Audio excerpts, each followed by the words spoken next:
Welcome to Childcare Rockstar Radio. I am your host, Kris Murray. Childcare leaders around the globe are breaking through challenges, leading the way in innovation, testing new best practices, and impacting children and families in a much more powerful and positive way than ever before. Each week, join me for interviews with early childhood leaders and experts that will leave you inspired to become the next childcare rockstar. Now, let's go. This is Childcare Rockstar Radio, episode 202, featuring Adrianne Agulla. Hey, folks, it's Kris. I'm back with you here on the podcast, Childcare Rockstar Radio. I cannot believe that we're in the 200s now. This is super cool. And my guest today, Adrianne Agulla from Nebraska, Omaha area, is such a powerhouse. I cannot wait for you to meet her. I was so impressed by all of her accomplishments. She is a true example of what scaling up, expansion, and growth looks like in early childhood. And she came from a corporate background, entered the field with no prior ECE experience in 2017. And she has taken her business to the most amazing heights, the most amazing leaps and bounds as a leader, as an entrepreneur, an educator. And her company is Hamilton Heights. And not only that, but she has a catering company called Milton's Amazing Kitchens, which I absolutely love that branding. And you're going to hear all about it in today's episode. Before we get there, I want to share with you that this episode is sponsored in part by the Childcare Success Academy. If you're a fan of this show, you know the powerful transformations that ECE business owners, just like Adrianne right here in this episode, and their leadership teams achieve inside the Childcare Success Academy. It's the world's first, best, and largest coaching organization and mastermind group exclusively for childcare business. The Academy is currently accepting new applications for a limited time, and a childcare business coach is standing by right now. So take that first baby step just to learn more. There's no obligation, guys. Just pop on over to fixmyschool.com. We'd love to have a chat with you. Find out which level of membership is right for you and just learn more about your business and how we can immediately give you some strategies to walk away with on that call. So go to fixmyschool.com. There's a free training video there on how to add 6 figures or more of new revenue to your school in just 60 days. And a stronger business and a better life is waiting for you right there on the other side. So that's fixmyschool.com. Today's podcast is releasing real time in early June. And guess what? You made it. You finally made it through graduation. Or if you're doing graduation in August, you made it to summer camp season. And it's an incredible time for you to take a breath, pat yourself on the back, give yourself a virtual hug or a real hug, celebrate your staff, and shift into your summer vibe. And so I'm here to celebrate you today on the podcast and inspire you to what's possible for you for the remainder of 2025 with my guest. Adrianne is going to talk about what sets her school apart in her market and how she has grown her school from 4 to 6 centers, doubling her capacity and having more control over her timeline for how things are implemented in her business, how to develop your leaders, how to bring your spouse on board full-time to work with you if that's a desire, how to create and get a scorecard populated, how to create a scorecard, how to get it populated by a VA, how to use VAs was a huge topic. She's got 3 different VAs, guys, and has acquired them into her team in different models and methods using Bamboo HR for all things HR and hiring. So much that we dive into here with Adrianne of a 935 child capacity. So she's almost impacting 1,000 children a day, which is amazing, and 160 team members. So she's a big player and is going to inspire you. I have no doubt. I want to celebrate you again for making it to June. No matter what time of year you're listening to this particular episode, you're going to get a lot from it. And without any further ado, let's dive in.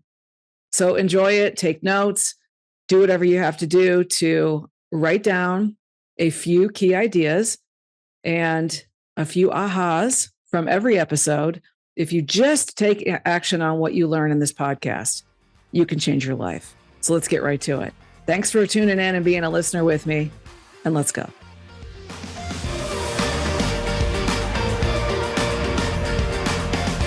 Welcome, everybody, back to the podcast. I am very excited today to have my guest, Adrianne Agulla, here with me. Adrianne, how are you? I'm great. Thanks. Happy Welcome. to be here. Thank you. Good. Where are you right now? Where are you located? I am located in Omaha, Nebraska, and I'm in my home office that I share with my dog and my husband. so, yeah, the three of us, we're hanging out. Awesome. What kind of dog do you have?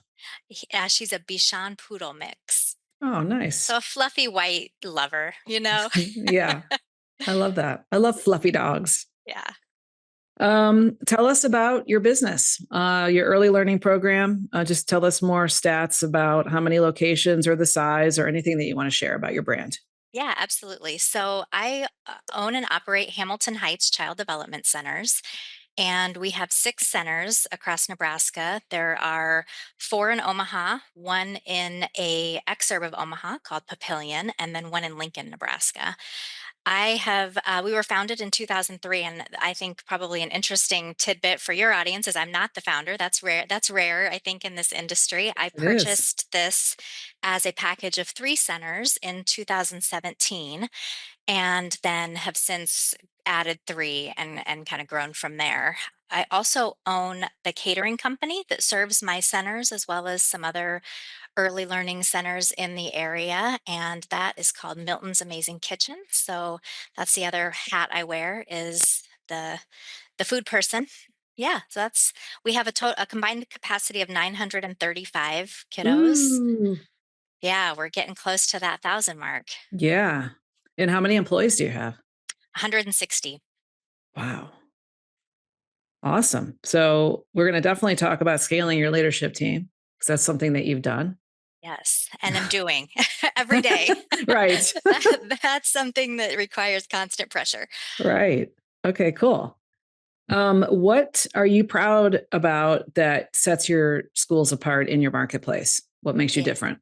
Yeah, there are a couple things. The first one is that we're a play-based program, and we say that we're very serious about play. So we believe that it's our professional responsibility to protect childhood from all of the external threats in today's world. The technology, the it's too hot to go outside, just all of the things that are taking away from what childhood should be. So we take all that very seriously, our responsibility there. And then the second thing that makes our program different, and it's a harder thing to kind of put a finger on, but it's my leadership team. And you mentioned this, but I purchased my business and inherited a leadership team. And most of those people are still with us today. And so there's Mm, a long tenured team. I have people on our team that have been with us 20 and 21 years, and combined with the new leadership that we've had to bring on as we grow, and that combination of loyalty and commitment and tenure, and then new energy and new ideas, and fresh faces, has created a really, I think, unique and just a sustainable culture. love that. That's very cool. I love that longevity. With you purchasing it in 2017, so for the last 8 years, you've been in this business. Were you in early learning before this? And tell us more about the earlier journey. No, I was not. I came from a business background. And so prior to Hamilton Heights, I had brand management experience. So I worked at Coca Cola and Conagra Foods, leading some of the consumer packaged good brands in those 2 companies, and had my 3 children while I was in corporate life. Mm-hmm. And the time pressures and lack of flexibility were too much for me, and I didn't have a good childcare arrangement. So this is a story I like to tell my team about. Had I discovered them, I probably would have had a different career in the corporate world. But I always felt like I have one foot in my job and my brain is home and you're never where you need to be at the time, at the time. And so I stepped out of the workforce when my youngest was about one or so, and did some part-time things, some kind of gig work with marketing programs near me, and then had the opportunity to buy Hamilton Heights when my daughter was starting kindergarten. And it had been founded by an expert in early learning with, really sound curriculum and the staff that really knew everything about early learning and child development and all of that. I knew nothing about that. But what they didn't have was the business foundation. And so I thought, well, maybe that's something that I can offer. And it's something that our industry really needs as a whole, and every company inside of it. So that's where the uh, the magic happened, I guess. Yeah. Yeah, that's cool. I love that. I think maybe I knew that you came from a corporate background, but I had forgotten. And myself also coming from a corporate background, I think, we know what that feels like, especially I had my first child when I was working in IT for what is now Oracle Corporation. So very high pressure, long hours, and very difficult for new moms. So I definitely honor your journey. And I love that you brought that brand expertise and that business expertise to Hamilton Heights. Very, very cool. Tell us more about your home life. You have 3 children. Tell us more about what goes on at the Agulla household.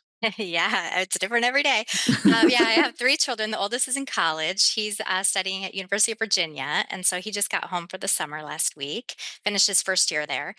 And the second is about to be a senior. Those are both boys. And then my daughter came along, and she is going to be a freshman next year in high school. So, 3 busy teenagers, and they're pretty self sufficient though. They handle their schedules and their lives. So I am finding that I'm finding some more time for me as an individual in this stage of life, which is kind of cool.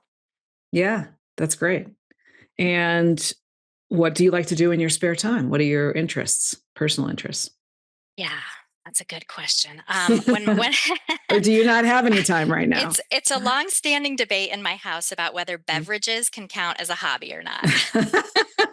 That's And I funny. don't just mean alcoholic beverages, all the Right. beverages, Yeah, right? all the Because beverages. yeah, because coffee is great, Coffee. Yeah. yeah. Yeah. So if that can't count,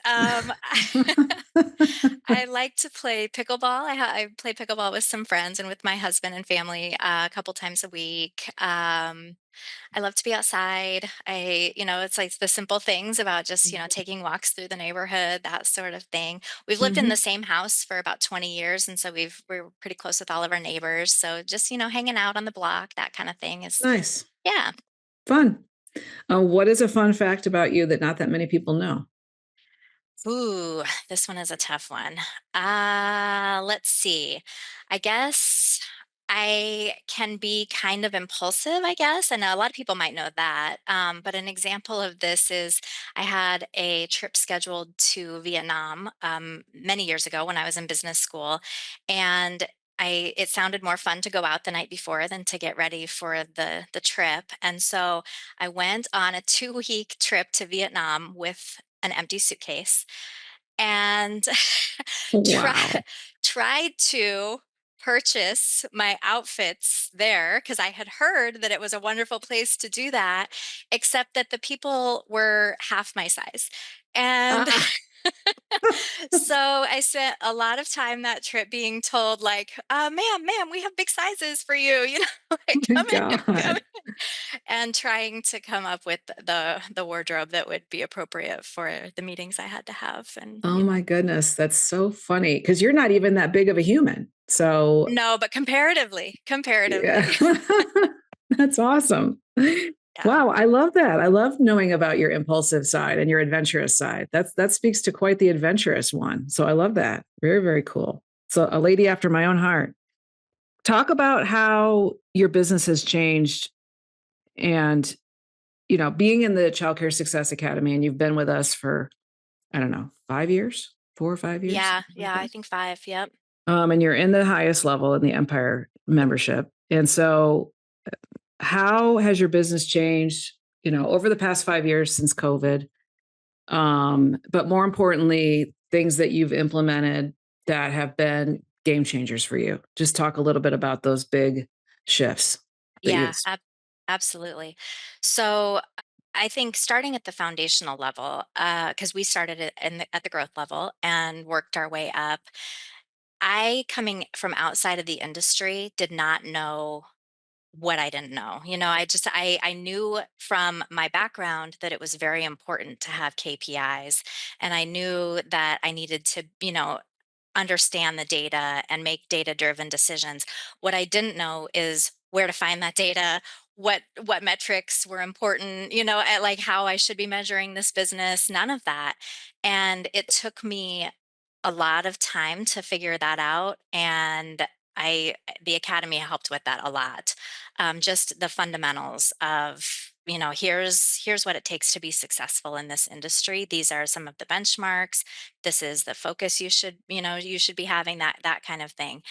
And so that was game changing. That was like level 1 game changing. Then the second thing was, I knew that when I started this, that I wanted to grow. And I find the growth the motivate like a very motivating part of the job. Operating is less fun for me, and so I right away knew, like, I want to build this business. I want to grow. I want to grow. And that is a nice idea, but if you don't have that foundation set, you're in for a wild ride. And Mhm. in some cases, that was our story. We definitely had bumps along the way because of that. Just not having. I think it's really difficult to have the foundation perfectly built, but there were Right. things that, looking backwards, would have been helpful.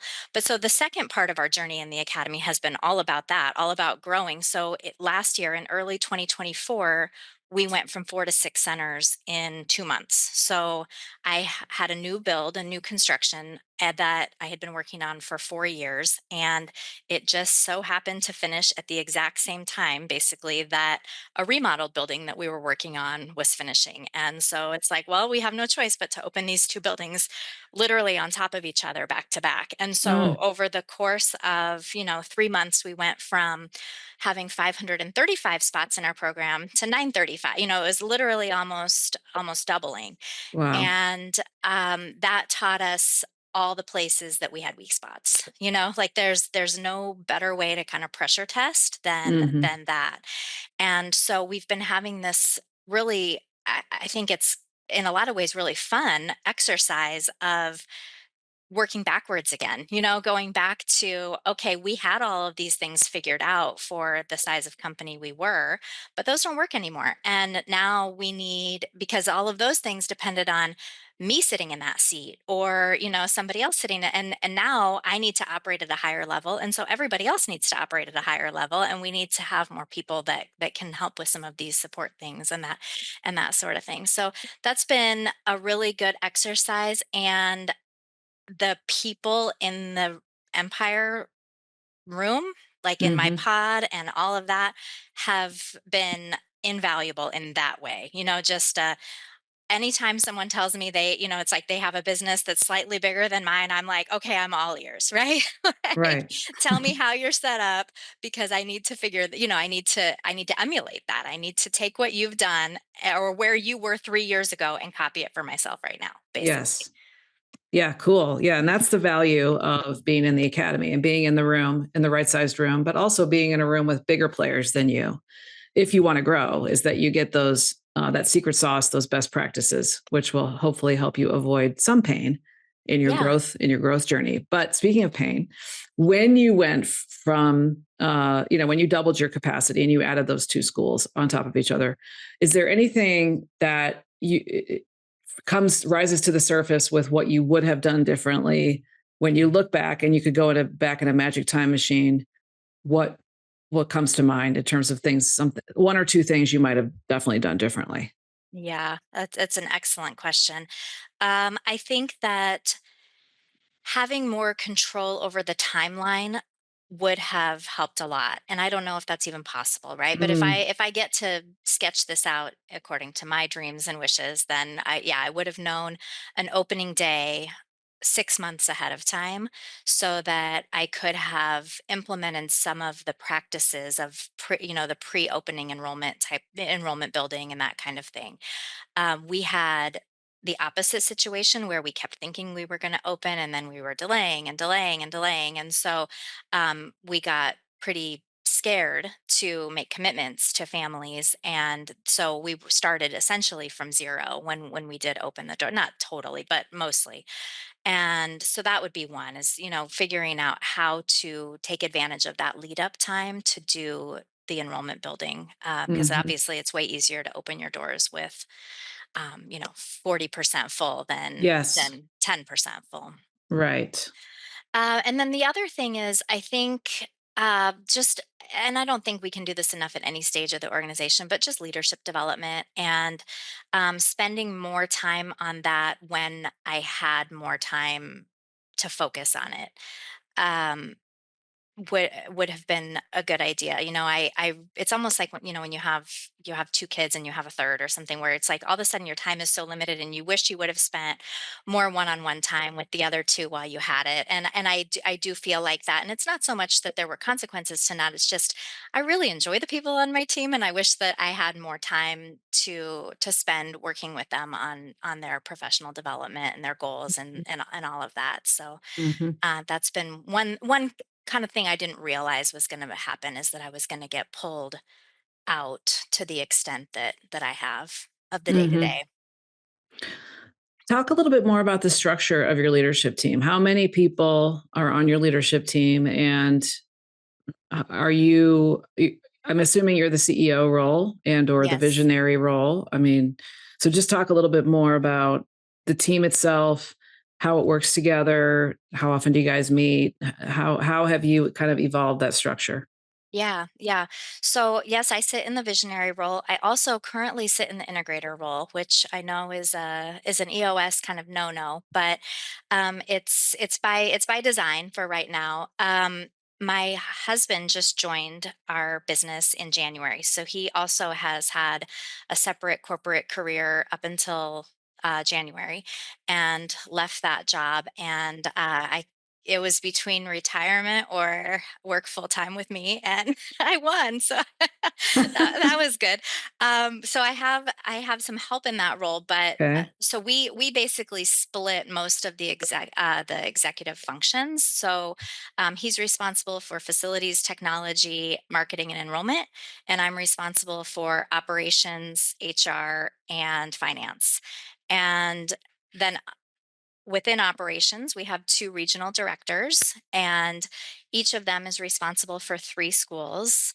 We have divided those regions based on their business needs. So the three original that I purchased are in one region because Okay. those would be our stabilized centers essentially. Mhm. And then the two that we added into 2024 are in a region along with one that we added in 2020, not because it's full, but we added 30 school age spots in that building at the same time that the other two opened. So basically, those were enrollment building schools. And so those Gotcha. are in one region so that the regional directors have different priorities and different focus areas based on the needs of those schools. And then each center has a director and an assistant director. And yeah, and then essentially we rely externally for all of the support that we need Mhm. outside of that. So, I have three VAs and some a marketing agency. Right. We outsource the rest basically. Right. Right. The HR, the marketing, and financial stuff? Yeah, I'm The doing most of the financial stuff, but with the Okay. help of a VA. Yeah, Uh-huh. Okay. yeah. Cool. So you mentioned being data driven and KPIs. So talk to me more about your evolution of having a leadership scorecard or KPIs, and what are some challenges that you faced in trying to become data driven, or do you feel like you're still on the journey to get there? Is it, I mean, it's always evolving, right? Mhm, mhm. But just talk a little bit about how you collect data or how you review it. Like, how often are you looking at your numbers or your scorecard, that kind of a thing? Yeah, yeah, so we have a weekly scorecard that gets populated every Monday by one of our virtual assistants. And then we review it as an executive team on Tuesday in our what we would call executive L10. Hmm. That that scorecard has essentially total company metrics and then similar metrics, if not the same ones, by center, by first by region and then by center, so that you can kind of see how it builds to the total. We then review it with directors in a director L10 on Thursday. So that's kind of the scorecard that has the really what we would consider to be the most important metrics. So what's our utilization, our FTE basically? What's our payroll hours per FTE? What's our accounts receivable, just the key drivers of the Yeah. business. And then where we're still working, where I think that we can still take this, we just this year implemented a, a center health dashboard so we can evaluate basically across centers where are we healthy and where are we still needing work. And that's been an area of growth, because what we have tried to do is build the mindset with our core values and all of this that we're never there, right? Like we are never going to look at this and think we're done. Like we did Yeah. this, it's perfect. No more necessary. And Hmm. so having that attitude of continuous improvement requires you to be critical with yourself from time to time. Hmm. And so we're trying to build the culture of, just because your center health dashboard might say that you are red in this area doesn't mean that your performance, you as an individual director, that your performance is bad. What it means is that you need our help and company resources to put on that, because we share the common goal of having healthy centers, right? Right. And so that's been an adjustment, because in in cultures where there's not enough data, the data that's provided becomes judgment, right? It becomes, people use it as a way to measure their performance. And it can be a way to measure your performance, but it doesn't have to be. It can be just a fact, right? It can be Right. like, this is just the way it is, and we need to work on it, right? Yeah. And so that's, I think, part of the underlying journey with all of it, is how to get to the point where we're willing to honestly and accurately assess ourselves where we are and then commit to improving. Hmm. Awesome. I'm curious about your VAs because I love that you have your scorecard populated every Monday by a VA. You said you have three VAs. So Yeah. what company are you using? The same company for all three? Okay. No, no. Talk, Yeah. because I don't know That's, anybody using that many, and so you're using them in areas of, it sounds like, pretty cool focus. So just talk more about how you're using them. yeah. So one of them backs up our enrollment specialist. So she's the person that would answer the phone if the enrollment specialist is in a meeting. She does a lot of our IntelliKids data entry, the communication between directors and IntelliKids and leads about tour, just all of that. Okay. She's enrollment focused. Cool. So then the second one is essentially what I would consider to be like my finance and HR administrator. Hmm. So she processes payroll, she does our new employee setup, she does our credit card reconciliations, our bank statement reconciliations, our basically gets to the point of preparing our financial statements for us. Hmm. And both of those two I hired directly through Online Jobs PH. Okay. And then just this year, earlier this year, I felt the need for an executive assistant. So somebody that really isn't that focused on the work necessarily, but just helps me create more time in my day and prioritize and things like that. Hmm. And that was, I think, at some coming from the advice of some Empire friends. And The problem with it is I had no idea how to do it. And so I felt like if I went to onlinejobs.ph, I was going to end up with someone that I would have to teach how to do this, and I Hmm. didn't know. And Right. so I went to an agency for that because the agents, so I went to Athena, and their promise essentially is that they train people to be EAs. And so the EA comes to you knowing Mm, how to be an EA, and then they walk you through how to work with them, which right. has been helpful because on my own, I would have really struggled to delegate things like my email and my calendar, Yes. and Cool. that's game changing. Not being the Yes. first person in your email, highly recommend. Yeah. Yes. Yeah. It's so freeing, right? Yeah, absolutely. That's Absolutely. great. That's great. I'm really psyched for you. This is awesome. Let's talk a little bit about your staff and just what you see in the culture of like hiring early educators, teachers, and support people, and maybe for your catering company too, hiring people to actually do all of the work that needs to be done, and then keeping them in a culture that you want to foster with core values and have it be a positive, engaging culture. How hard has that been over the last 5 years? Have you seen have you seen shifts in like super hard post COVID, and now it seems to be easier to hire and retain employees, or is it still really hard? Just talk about what you're experiencing in Omaha. Yeah.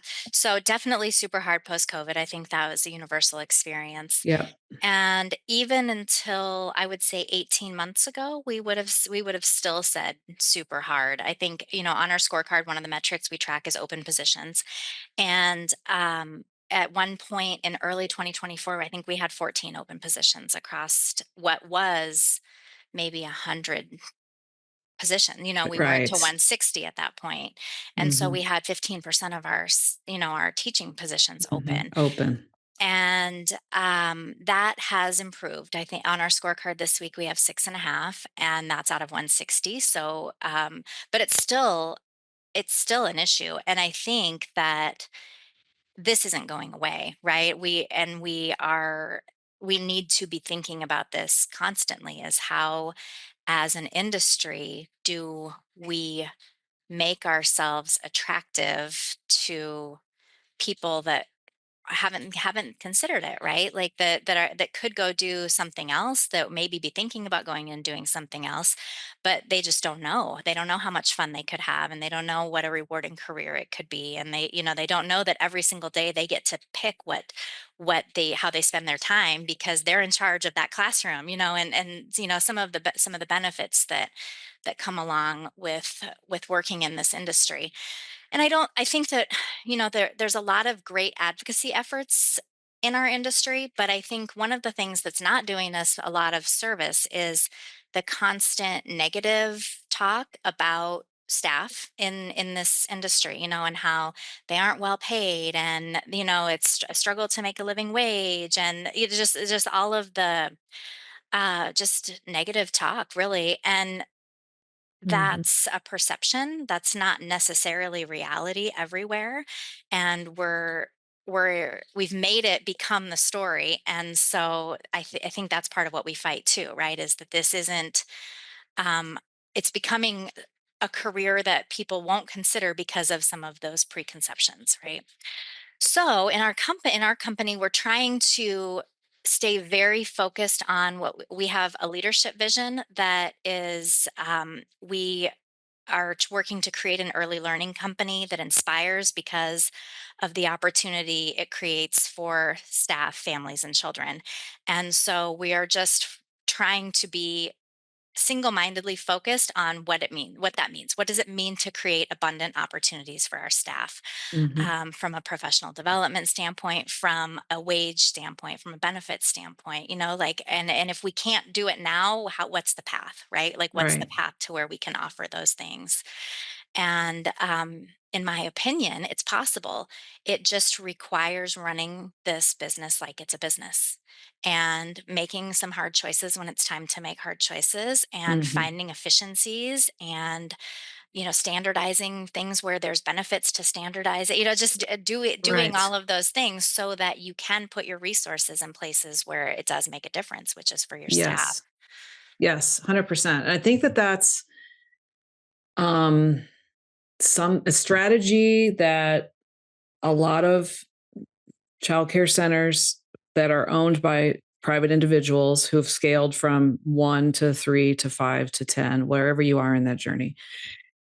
It's been a real struggle because looking for those efficiencies and then not having the economies of scale, if you're sitting at 2 centers versus if you have 6 and almost 1,000 children that you're serving, you have that economy of scale. And like the VAs is a perfect example. You figured out how to plug in 3 inexpensive, well, 2 are definitely inexpensive, Filipino 8 VAs, and get that efficiency and that cost effectiveness so that you can put your money where it's really going to be a driving engine for the high quality company that you are and for staff retention and for doing things that are going to keep your team with you long term and running it like a business, running it by the KPIs, being data driven. But a lot of that does not come naturally to a lot of early learning owners, which is why we exist, right? That's why the Right. podcast really exists and why the academy exists. But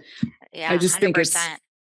I think it's cool just to bring it back to that because there's a lot of people, owners that are struggling right now. And so some of the things you're sharing as best practices are amazing and should be implemented The as much. other thing on this Yeah. topic that I would encourage any owner to think about is that the metrics you use to measure this. So we, for a long time, we use Bamboo HR, and so there's a lot of metrics out there for your staffing and retention and all of that.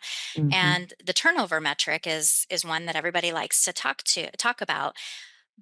But turnover in this industry is so high. And what we were noticing, and I'm sure this isn't going to surprise anybody, is we were just turning over the same 5 positions 20 times in the year, giving us 100% turnover. When in fact, what we should be looking at is retention. And so now we start the year with a list of our employees, and we're trying to make sure that 85% or 80% of those employees are on that list at the end of the year. And Mm-hmm. that's a much more, I feel like, action oriented way to look at Mm-hmm. this, right? Like when you're a director and you're looking at your list of team, you think, okay, what can I do to try to make that person stay this year, right? Instead of just looking at this 111% turnover, and you're never going to get the person that's there 15 minutes and decides it's not for them. Mm-hmm. That's a Right. much harder thing to change. Right. Yeah, no, that's a great perspective. I love that because really retention is the opposite side of the coin of turnover. But when you frame it like that, it actually is looking at the business completely differently. So I love that. That's like a different lens. Right, right. So And one that's that lets you think, like, it doesn't make you feel like a victim. You feel like I can do yes, something about this. yes, for sure, Yeah. for sure. No, I love that. That's a huge writer downer. So, with all of that, where are you headed for the remainder of 2025 and into 2026? What's on your goal sheet, or what's exciting you? Maybe something personal that you're going to do, or just anything. And I also want to give a shout out to your hubby because coming into a business where it's driven by a powerhouse wife, and then leaving his corporate job, and he's going, should I retire or should I go work with Adrianne? So I have to give him some props. Yeah. And it's only been 5 months in. So we'll talk another time when we have more time about how that's going for you. But When he's out of his probationary period. yes, exactly. Yeah. Yeah, no, he does deserve a lot of credit. That's good. It's a big change to make for sure. Yeah. And I am so appreciative. Like, honestly, like, everybody asks me, like, how's it going? And I'm like, I am just so grateful. Like, I am so grateful to have his help. So yeah, That's awesome. it's good. Yeah. So looking forward, our 2025 for us is all about simplification. We kind of bolted on a bunch of things in 2024, before. And like I mentioned, in 2025, we're kind of relooking at all of it and thinking, how do we streamline this? How do we make it simpler? How do we just make it make sense? So that's what we're doing. We're taking a look at all of our processes. Is there anything we want to change with this? Is there anything we could take out? Is there any technology that could help us? That sort of thing. And I think that that's what's gonna the focus of 2025 is going to be. In 2026, we might start to look at, we have one center in Lincoln, and it would maybe make sense for us to build a region there. We have our other five are kind of benefit from proximity, and Mhm. that's an hour away. And so that might be a 2026 priority, is to develop that out a little bit. But one thing at a time. That is one thing that I feel like I have some perspective on now that I didn't before, is that while growth might be fun, it is not easy, and shouldn't be the end game. So yeah. Mhm. One question about your catering company. When did you start that? Was that like a let's bolt this on for efficiency and also to try to make the whole enterprise more profitable? Or what was the strategy? Or do you just love food? Just talk more about that. Yeah, it's a good question. So I bought the catering company that was serving our centers. I approached them in 2022 because I have a passion for childhood nutrition. First of all, I think that it's really important. And I think that it's becoming a more important part of what our parents are looking for in our program. And frankly, I thought we had an opportunity. I thought that it was an area where we needed to make some improvements.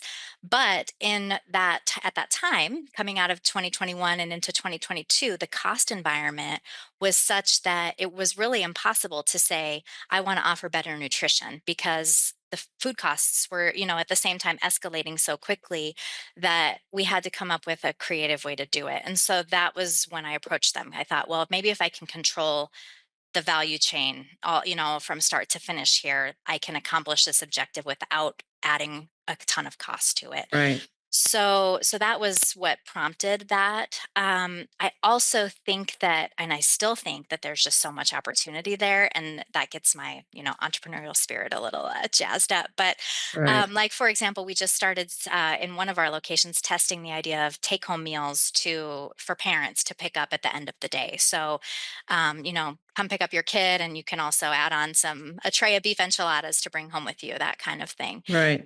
Um, so Cool. yeah, it's been good. The other thing that the kitchen is doing that I really didn't anticipate it to play such a big role in, but they're leading a lot of our community engagement efforts. So things like, when you talk about in enrollment boot camp, like muffin runs, my kitchen is making these elaborate gift boxes for some of our partner businesses that we want to build Mm. relationships with. And, they just, like, for May 4th, for Star Wars Day, they just put these boxes together that had Wookiee cookies and lightsaber pretzels and, just all these amazing things. And then my directors can go out and give those out to their neighbors, and Uh, try to build those relationships in a creative and fun way. And yeah. it's been good.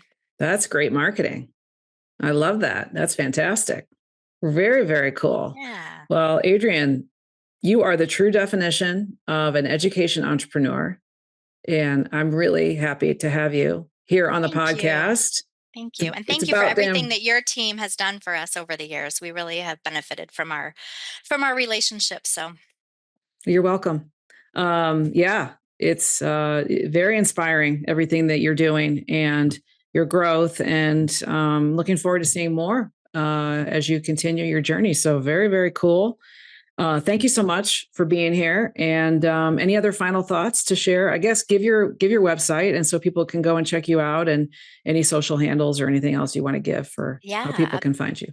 absolutely. We are at www.hamiltonheightscdc, as in Child Development Center.com, and on Facebook just as Hamilton Heights Child Development Center. So yeah, we would love to connect with anybody. Cool. Well, thank you so much, Yeah, Adrianne thank you, Agulla. Kris. Yeah, Yeah. this has been awesome. And thanks, everybody, for tuning in to another amazing episode. Take care, everybody, and God bless. And we'll see you next time. Bye bye. I hope you liked this episode of Childcare Rockstar Radio. If you did, please leave a review and share it with someone you know to help spread the word to friends in our industry and on social media. Childcare business success is my passion, and I'm honored to be on this journey with you. As a thank you for listening, I've got a new video training that shows you how to add 6 figures or more of new revenue to your program in the next 60 days by improving your hiring and your enrollment systems. To watch my new video, just go to www.fixmyschool.com. That's fixmyschool.com. Thanks. Take care and God bless.